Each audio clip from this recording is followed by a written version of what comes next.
नमस्कार, ये all India radio के विदेश प्रसारण प्रभाग की हिंदी सेवा है। इंग्लैंड, पश्चिम यूरोप, दक्षिण पूर्व एशिया, पूर्वी अफ्रीका, मॉरिशस, पश्चिम एशियाई देशों और खाड़ी देशों के लिए लक्षित हिंदी सेवा के इस सोशल मीडिया कार्यक्रम में आप सभी का स्वागत है। पेश है ESD न्यूज मैगजीन। ये ऑल इंडिया रेडियो की हिंदी सेवा है। अब आप हर्षवर्धन से समाचार सुनिए। सबसे पहले मुख्य समाचार। प्रधानमंत्री नरेंद्र मोदी ने जैनाचार्य श्री विजय वल्लभ सुरीश्वर महाराज की 151वीं जयंती पर शांति प्रतिमा का अनावरण किया। नीतीश कुमार के आज शाम 4:30 बजे बिहार के मुख्यमंत्री के रूप में शपथ ग्रहण समारोह की तैयारियां पूरी। गृह मंत्री अमित शाह ने दिल्ली में गंभीर कोविड रोगियों के उपचार के लिए अस्पतालों और चिकित्सा बुनियादी ढांचे की क्षमता बढ़ाने की अपील की। कोविड से स्वस्थ होने की दर बढ़कर 93.27% पर पहुंची। महाराष्ट्र में आज से सभी धार्मिक और पूजा स्थल फिर खुले और राष्ट्रीय प्रेस दिवस आज। उपराष्ट्रपति एम वेंकैया नायडू ने कहा, स्वतंत्र और निडर प्रेस सशक्त लोकतंत्र के लिए आवश्यक। और अब समाचार विस्तार से। प्रधानमंत्री नरेंद्र मोदी ने आज राजस्थान के पाली जिले में जैनाचार्य श्री विजय वल्लभ सुरीश्वर जी महाराज की 151वीं जयंती पर वीडियो कॉन्फ्रेंसिंग के जरिए शांति प्रतिमा का अनावरण किया। प्रधानमंत्री ने कहा कि नया साल आध्यात्मिक आभा का वर्ष है और प्रेरणा देने वाला है। श्री मोदी ने कहा कि गुजरात की धरती 2 वल्लभों की जननी है। राजनीतिक क्षेत्र में सरदार वल्लभ भाई पटेल और आध्यात्मिक क्षेत्र में आचार्य विजय वल्लभ जी महाराज। प्रधानमंत्री ने कहा कि ये प्रतिमा विश्व के लिए शांति और अहिंसा की प्रेरणा का स्रोत बनेगी। श्री मोदी ने कहा कि आचार्य वल्लभ ने भारत को शिक्षा के क्षेत्र में आत्मनिर्भर बनाने का प्रयास किया। उन्होंने कई राज्यों में कई शिक्षा संस्थानों की स्थापना की। प्रधानमंत्री ने कहा कि देश महिला शिक्षा के क्षेत्र में योगदान के लिए इन संस्थाओं का ऋणी है। श्री मोदी ने संतों और महात्माओं से आग्रह किया कि वे वोकल फॉर लोकल यानी स्थानीय चीजों को अधिक महत्व देने के संदेश को अपने अनुयायियों तक पहुंचाएं। प्रधानमंत्री ने कहा कि संतों और महात्माओं ने स्वाधीनता आंदोलन को सुदृढ़ करने और आगे बढ़ाने में महत्वपूर्ण भूमिका निभाई थी। 151 इंच ऊंची ये प्रतिमा अष्ट धातु से बनी है, जिसमें मुख्य रूप से तांबे का इस्तेमाल किया गया है। इसे राजस्थान के पाली में जेतपुरा स्थित विजय वल्लभ साधना केंद्र में स्थापित किया गया है। बिहार में आज नीतीश कुमार 7वीं बार राज्य के मुख्यमंत्री के रूप में शपथ लेंगे। शपथ ग्रहण समारोह शाम 4:30 बजे राजभवन में आयोजित किया जाएगा। भारतीय जनता पार्टी अध्यक्ष जगत प्रकाश नड्डा और गृह मंत्री अमित शाह शपथ ग्रहण समारोह में शामिल होने के लिए पटना पहुंच रहे हैं। श्री नीतीश कुमार को कल सर्वसम्मति से राष्ट्रीय जनतांत्रिक गठबंधन अर्थात NDA का नेता चुना गया था। बाद में श्री नीतीश कुमार और प्रदेश भाजपा अध्यक्ष संजय जायसवाल और अन्य नेताओं ने राज्यपाल फागू चौहान से भेंट की और राज्य में सरकार बनाने का दावा पेश किया। राज्यपाल को NDA के सभी घटक दलों भारतीय जनता पार्टी, जनता दल यूनाइटेड, हिंदुस्तानी अवाम मोर्चा और विकासशील इंसान पार्टी के समर्थन पत्र सौंपे गए। राज्य में इस बार 2 उप मुख्यमंत्री होंगे। भारतीय जनता पार्टी विधायक दल नेता तारकिशोर प्रसाद और उप नेता रेणु देवी को उप मुख्यमंत्री बनाने का फैसला किया गया है। नीतीश कुमार और प्रदेश भाजपा अध्यक्ष भूपेंद्र यादव तथा बिहार चुनाव प्रभारी देवेंद्र फडणवीस के बीच नीतीश कुमार के आवास पर बैठक में ये निर्णय लिया गया है। देश में कोविड-19 से स्वस्थ होने की दर में और सुधार हुआ है और ये 93.27% हो गई है। पिछले 24 घंटों के दौरान 24,000 से अधिक मरीज संक्रमण से ठीक हुए हैं। स्वास्थ्य मंत्रालय के अधिकारी ने बताया है कि अब तक 82,49,000 से अधिक रोगी स्वस्थ हो चुके हैं। देश भर में कोरोना की पुष्टि वाले कुल मरीजों में से अब सिर्फ 5.26% में ही संक्रमण मौजूद है। इस समय 4,65,000 मरीज इलाज करा रहे हैं। पिछले 24 घंटों के दौरान 30,548 लोगों में संक्रमण की पुष्टि हुई है। इसके साथ ही संक्रमित लोगों की संख्या 88,45,000 से अधिक हो गई है। जांच, निगरानी और उपचार की रणनीति पर कारगर तरीके से अमल होने से संक्रमण से ठीक हो रहे मरीजों की संख्या बढ़ रही है और मृत्यु दर में कमी आई है। इस समय देश में महामारी की वजह से मृत्यु दर 1.47% है, जो दुनिया में सबसे कम मृत्यु दरों में से एक है। पिछले 24 घंटों के दौरान 435 मौतें हुई हैं, जिससे देश भर में कोरोना महामारी का प्रकोप फैलने के बाद से हुई मौतों की संख्या 1,30,070 हो गई है। भारतीय आयुर्विज्ञान अनुसंधान परिषद ICMR के अधिकारी के अनुसार पिछले 24 घंटों में 8,61,000 जांच की गई हैं। देश में अब तक 12,56,00,000 जांच हो चुकी हैं। उपराष्ट्रपति M वेंकैया नायडू ने आज कहा कि प्रेस की आज़ादी पर कोई भी हमला राष्ट्रीय हितों के खिलाफ है और हर किसी को इसका विरोध करना चाहिए। राष्ट्रीय प्रेस दिवस के अवसर पर आयोजित वेबिनार के लिए वीडियो संदेश में श्री नायडू ने कहा कि लोकतंत्र स्वतंत्र और निर्भीक प्रेस के बिना जीवित नहीं रह सकता। उन्होंने कहा कि भारत में प्रेस लोकतंत्र की बुनियाद को मजबूत करने और उसकी रक्षा करने में हमेशा अग्रणी रहा है। उपराष्ट्रपति ने लोगों को अधिकार संपन्न बनाने और राष्ट्रीय हितों को बढ़ावा देने में उत्कृष्ट भूमिका निभाने के लिए प्रेस की प्रशंसा की। श्री नायडू ने मीडिया से आग्रह किया कि वे रिपोर्टिंग करते समय निष्पक्षता, वस्तुनिष्ठता और सटीकता का हमेशा ध्यान रखें। उन्होंने कहा कि मीडिया को सनसनी फैलाने और समाचारों तथा विचारों का घालमेल करने से भी बचना चाहिए। उपराष्ट्रपति ने कोविड-19 महामारी के प्रकोप से उत्पन्न गंभीर खतरों की परवाह किए बिना जनता को लगातार सूचनाएं देने के लिए अग्रिम पंक्ति के कोविड योद्धाओं के रूप में प्रिंट और इलेक्ट्रॉनिक मीडिया के पत्रकारों की सराहना की। आज राष्ट्रीय प्रेस दिवस है। इसका आयोजन स्वतंत्र और उत्तरदायी प्रेस के प्रतीक के रूप में हर साल 16 नवंबर को किया जाता है। आज ही के दिन भारतीय प्रेस परिषद ने कार्य करना आरंभ किया था, जिसका गठन प्रेस के उच्च मानदंड बनाए रखने और उसे बाहरी पाबंदियों, दबावों और खतरों से बचाने के लिए नैतिकता के प्रहरी के रूप में किया गया था। सूचना और प्रसारण मंत्री प्रकाश जावड़ेकर ने मीडिया कर्मियों को शुभकामनाएं दी हैं। भाई बहन के प्रेम का प्रतीक भाई दूज आज मनाया जा रहा है। आज के दिन बहन अपने भाई की लंबी आयु और खुशहाली के लिए प्रार्थना करती है और भाई अपनी बहन को उपहार देते हैं। देश के विभिन्न भागों में इसे भाऊ बीज, भथरू द्वितीया, भाई पोटा, निंगल चाकुबा और भाई टीका जैसे अलग अलग नामों से मनाया जाता है। उपराष्ट्रपति M वेंकैया नायडू और प्रधानमंत्री नरेंद्र मोदी ने भाई दूज के अवसर पर देशवासियों को शुभकामनाएं दी हैं। आज अंतर्राष्ट्रीय सहिष्णुता दिवस है।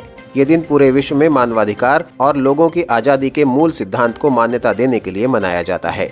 सहिष्णुता दिवस ये संदेश देता है कि लोग प्राकृतिक रूप से विविधता संपन्न होते हैं। दुनिया के प्रत्येक भाग में भिन्न समुदायों को सिर्फ सहिष्णुता के माध्यम से जोड़ा जा सकता है। ऑल इंडिया रेडियो से बातचीत में नई दिल्ली स्थित यूनेस्को के प्रमुख एरिक फॉल्ट ने कहा कि असहिष्णुता से लड़ने की कुंजी शिक्षा में ही निहित है। सर्दी के मौसम की शुरुआत पर आज सवेरे केदारनाथ मंदिर के कपाट श्रद्धालुओं के लिए बंद कर दिए गए। इस अवसर पर उत्तर प्रदेश के मुख्यमंत्री योगी आदित्यनाथ और उत्तराखंड के मुख्यमंत्री त्रिवेंद्र सिंह रावत उपस्थित थे। मंदिर के कपाट बंद होने के बाद केदारनाथ में बर्फबारी हुई। भगवान केदारनाथ की उत्सव मूर्ति को ऊखीमठ लाया गया है। शीतकाल के प्रारंभ पर आज यमुनोत्री धाम के कपाट भी बंद कर दिए गए हैं। शीतकालीन पूजा के लिए मां गंगा की डोली मुखबा लाई गई। और जाने माने टेनिस खिलाड़ी नोवाक जोकोविच ने पीट सम्प्रास के 6 बार नंबर 1 रहने की बराबरी कर ली है। सर्बियाई खिलाड़ी नोवाक जोकोविच को वर्ष के अंत में विश्व का नंबर 1 खिलाड़ी रहने पर कल ATP टूर नंबर 1 ट्रॉफी प्रदान की गई। ये ऑल इंडिया रेडियो की हिंदी सेवा है। अब प्रस्तुत है सामयिक वार्ता। विषय है भारत और पूर्व एशिया सम्मेलन। आलेख डॉक्टर तितली बसु, पूर्व एवं दक्षिण पूर्व एशिया मामलों की रणनीतिक विश्लेषक का है। अनुवाद एवं स्वर देवेंद्र त्रिपाठी का। पूर्व एशिया सम्मेलन EAS क्षेत्रीय ढांचा आसियान का एक प्रमुख स्तंभ है। वर्ष 2020 इसके 15वें स्मृति वर्ष के रूप में मनाया जा रहा है। पिछले शनिवार को वर्चुअल माध्यम से आयोजित 15वीं EAS बैठक में भारतीय विदेश मंत्री डॉक्टर S जयशंकर ने हिस्सा लिया, जिसकी अध्यक्षता वर्तमान आसियान अध्यक्ष वियतनाम ने की। भारत की एक्ट ईस्ट पॉलिसी और हिंद प्रशांत क्षेत्र में वर्तमान स्थितियों पर चर्चा करते हुए उन्होंने मजबूत क्षेत्रीय साझेदारी के लिए भारत की प्रतिबद्धता को रेखांकित किया और ताज़ा राजनीतिक, सुरक्षा और आर्थिक चुनौतियों का उल्लेख किया। आसियान के हिंद प्रशांत परिदृश्य और भारत के हिंद प्रशांत महासागर पहल के बीच तालमेल का उल्लेख करते हुए विदेश मंत्री ने नियम आधारित वैश्विक व्यवस्था को प्रोत्साहित करने के महत्व पर चर्चा की। जो अंतर्राष्ट्रीय कानूनों का सम्मान, क्षेत्रीय अखंडता और संप्रभुता के धागे में बंधी हो। 15वीं EAS बैठक में हनोई घोषणा पत्र को स्वीकार किए जाने के साथ साथ 4 महत्वपूर्ण विषयों पर बयान जारी किए गए, जिसमें सामुद्रिक स्थिरता, महामारी बचाव और कार्रवाई, महिला, शांति और सुरक्षा तथा क्षेत्रीय अर्थव्यवस्था की स्थायी विकास दर शामिल है। EAS की स्थापना वर्ष 2005 में की गई थी, जिसमें भारत, चीन, जापान, कोरिया गणराज्य, ऑस्ट्रेलिया, न्यूजीलैंड, संयुक्त राज्य अमेरिका और रूस के अलावा 10 आसियान देश सदस्य के रूप में शामिल हैं। ऐसे किसी मंच की आवश्यकता वर्ष 1990 के शुरुआती समय में तत्कालीन मलेशियाई प्रधानमंत्री द्वारा जताई गई थी। उसके बाद 2002 में पूर्व एशिया अध्ययन समूह ने EAS का सुझाव दिया, जो आसियान देशों की अगुवाई में आसियान देशों के साथ साथ 3 और सदस्य देशों का एक मंच होगा। लेकिन बाद में 2005 में आसियान मंत्रिस्तरीय बैठक में इसको और विस्तार देते हुए इसमें ऑस्ट्रेलिया, भारत और न्यूजीलैंड को भी शामिल किया गया। उसके उपरांत वर्ष 2011 में बाली में आयोजित छठे सम्मेलन में रूस और अमेरिका भी इसमें शामिल हुए। संस्थापक सदस्य होने के नाते भारत ने सामुद्रिक सुरक्षा, महामारी, टिकाऊ आपूर्ति श्रृंखला, अर्थव्यवस्था के पुनः सुधार, आतंकवाद, शस्त्र प्रसार निषेध, जलवायु परिवर्तन और शरणार्थियों की समस्या जैसे साझा मुद्दों और रणनीतिक साझेदारी को बेहतर करने के उद्देश्य से सदैव क्षेत्रीय स्थिरता और क्षेत्रीय मजबूती को प्रदर्शित किया। इस साल इस मंच का केंद्र बिंदु था कोविड-19 के चलते उपजी चुनौतियों के मुकाबले में समन्वयपूर्ण प्रतिक्रिया, जिसमें कम कीमत में टीका उत्पादन और कोविड-19 से संघर्ष में साझेदारी शामिल है। क्षेत्रीय सुरक्षा सर्वोच्च प्राथमिकता है। समुद्री मार्गों को सभी के लिए खुला और मुक्त रखना और नियम आधारित व्यवस्था बनाए रखना साझा दायित्व है। भारत ने EAS में रेखांकित किया कि आचार संहिता के तालमेल में किसी के हित को न्यायसंगत ठहराने में पूर्वाग्रह नहीं होना चाहिए और संयुक्त राष्ट्र संघ के समुद्री कानूनों के दायरे में उसे बंधा होना चाहिए। भारत ने सामुद्रिक सुरक्षा और सहयोग पर वर्ष 2015 में EAS के पहले सम्मेलन की मेजबानी की और आग्रह किया कि समुद्र आधारित ब्लू इकोनॉमी को विकसित करने के लिए साझेदारी को और मजबूत किए जाने की आवश्यकता है। इसके बाद सामुद्रिक सुरक्षा और सहयोग पर EAS का दूसरा सम्मेलन वर्ष 2016 में गोवा में आयोजित किया गया और तीसरा सम्मेलन 2018 में भुवनेश्वर में आयोजित हुआ। इस वर्ष फरवरी में भी भारत ने ऑस्ट्रेलिया और इंडोनेशिया की साझेदारी से सामुद्रिक सुरक्षा और सहयोग पर EAS के चौथे सम्मेलन का आयोजन चेन्नई में किया। भारत आसियान और अन्य संगठनों के माध्यम से दक्षिण पूर्व एशिया से बहुआयामी रिश्ते रखता है।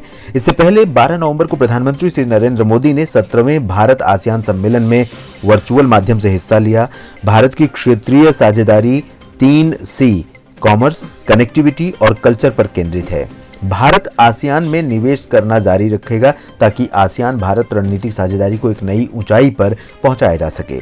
भारत और दक्षिण पूर्व एशिया के साथ सांस्कृतिक रिश्ते बेहद मजबूत रहे हैं। दक्षिण पूर्व एशिया के साथ व्यक्तिगत, संस्थागत और लोगों से लोगों के संपर्क को मजबूत करना भारत की रणनीतिक प्राथमिकता है। आसियान देश भारत के चौथे सबसे बड़े व्यापारिक साझेदार हैं। दोनों पक्षों के बीच सालाना 86.9 बिलियन अमेरिकी डॉलर का कारोबार होता है। भारत नवंबर 2015 में हुए क्षेत्रीय समग्र आर्थिक साझेदारी समझौते RCEP से बाहर हो गया था, क्योंकि सेवा क्षेत्र और व्यापार घाटे को लेकर लंबित चिंताजनक मुद्दों का समाधान इसमें नहीं किया जा सका। इस बीच नई दिल्ली ने भारत आसियान के बीच व्यापार को लेकर हुए वस्तु समझौते की समीक्षा के बाद व्यापार संबंधों को मजबूत करने के लिए निवेश बढ़ा दिया है। चूंकि भारत क्षेत्र में राजनीतिक, रक्षा और कूटनीतिक सहयोग को प्रगाढ़ करने के लिए काम कर रहा है, ऐसे में EAS भारत के लिए एक अच्छा अवसर है अपनी स्थिति को मजबूत करने के लिए और क्षेत्रीय शांति एवं सुरक्षा को बढ़ावा देने के प्रयास में अगुवाई करने के लिए। ये ऑल इंडिया रेडियो की हिंदी सेवा है। अब प्रस्तुत है समाचार पत्रों से। संकलन एवं स्वर देवेंद्र त्रिपाठी का है। समाचार पत्रों ने विभिन्न विषयों पर संपादकीय टिप्पणियां की हैं, साथ ही विभिन्न सुर्खियां भी समाचार पत्रों के प्रमुख पृष्ठों में स्थान पाती हैं। बिहार में राष्ट्रीय जनतांत्रिक गठबंधन के नेता नीतीश कुमार के आज होने वाले शपथ ग्रहण को अखबारों ने महत्व दिया है। अमर उजाला की सुर्खी है, नीतीश आज 7वीं बार लेंगे मुख्यमंत्री पद की शपथ, 2 डिप्टी सीएम संभव। दिल्ली में कोरोना के बढ़ते मरीजों पर हिंदुस्तान की सुर्खी है, दिल्ली में रोज 1 लाख जांच, गृहमंत्री अमित शाह ने कोरोना संकट की समीक्षा की। जनसत्ता का कहना है, कोविड अस्पतालों में तैनात होंगे अर्धसैनिक बलों के चिकित्सक।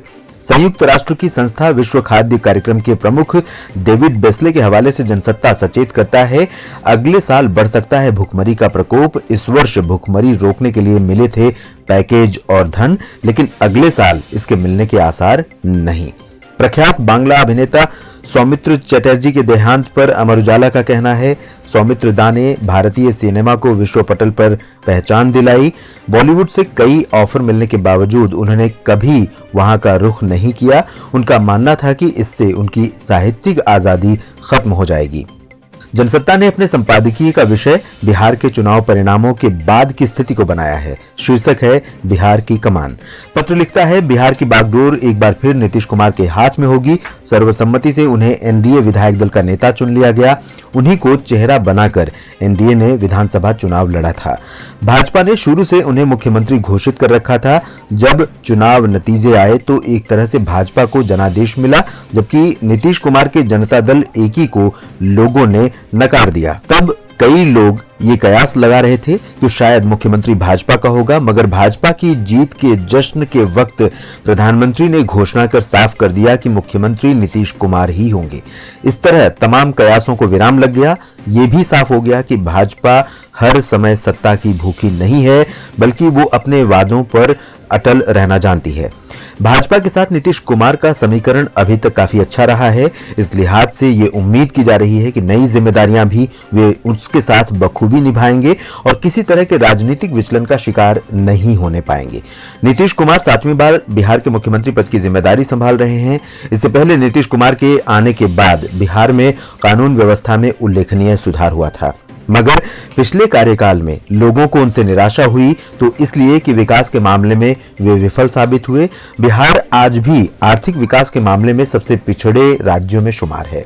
नीतीश कुमार बार बार दावे करते रहे हैं कि वे औद्योगिक इकाइयों को प्रोत्साहन देंगे ताकि रोजगार के लिए लोगों को दूसरे राज्यों में पलायन न करना पड़े, मगर इस मामले में लोगों की उम्मीदें पूरी नहीं हो सकी हैं। प्रशासन के स्तर पर शिथिलता देखी गई।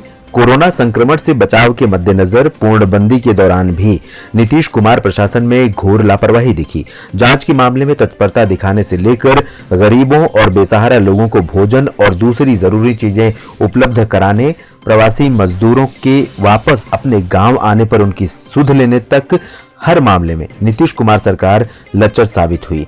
बिहार विधानसभा चुनाव में इसकी नाराजगी भी देखी गई, पर सबसे अधिक रोष युवाओं में बढ़ती बेरोजगारी को लेकर बना रहा।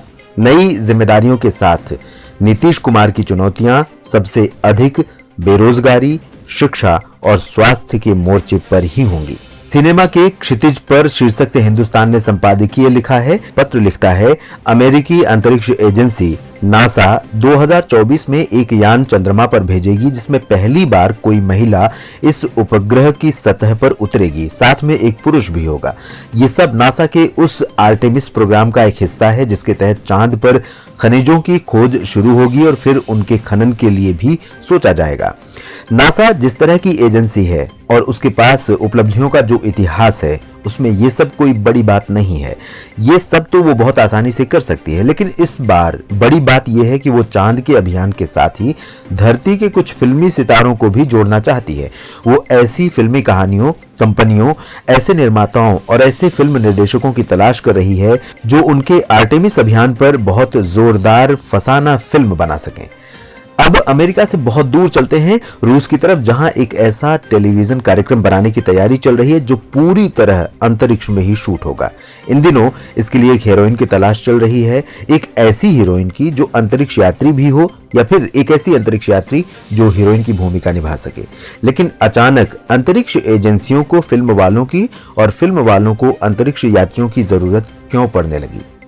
सूचना प्रौद्योगिकी युग की ये पीढ़ी विज्ञान के इतने चमत्कार देख चुकी है कि अब उसे किसी मानव के चांद पर पहुंचने में किसी अजूबे का एहसास नहीं होगा। ये पीढ़ी खबरों से ज्यादा दिलचस्पी नेटफ्लिक्स जैसी स्ट्रीमिंग सेवाओं में लेती है। इसीलिए नासा को लगता है कि इस पीढ़ी की दिलचस्पी भी इसी रास्ते से जगाई जा सकती है। सो इसके लिए कहानी और निर्माता निर्देशकों की तलाश शुरू हो गई है। कभी अंतरिक्ष अभियान फिल्मों की प्रेरणा बनते थे और अब अंतरिक्ष अभियानों को फिल्मों की जरूरत आन पड़ी है। ये था ऑल इंडिया रेडियो के विदेश प्रसारण प्रभाग की हिंदी सेवा का YouTube कार्यक्रम। ESD न्यूज मैगजीन का अगला अंक लेकर हम फिर हाजिर होंगे। अब दीजिए इजाजत, नमस्कार।